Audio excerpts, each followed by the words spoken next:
moving on now to Cassie Ventura's mother, who took the stand yesterday in the racketeering and sex trafficking trial of Sean Diddy Combs. We've been following it. You have as well. She testified to alleged blackmail by Combs while he and Ventura were dating.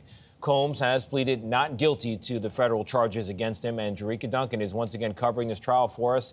And again, a warning to our viewers, some of these details are disturbing. These are just some of the images Regina Ventura took of her daughter in 2011. She says she wanted to memorialize the alleged abuse Cassie Ventura suffered at the hands of Sean Combs. Regina Ventura testified that around that same time she received this email from her daughter, who wrote Combs allegedly threatened to physically hurt Cassie and rapper Kid Cudi, who she briefly dated.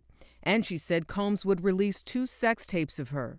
According to Regina Ventura, Combs demanded $20,000 to, quote, recoup money he had spent on Cassie when they were together.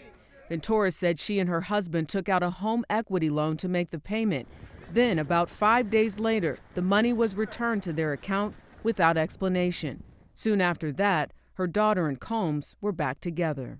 The defense declined to even cross-examine Regina Ventura. They did not want to touch that with a 10-foot pole because she's such a sensitive, delicate witness. Jurors also heard from Combs' former personal assistant, David James. In one instant, James said Combs allegedly asked him to file a false police report.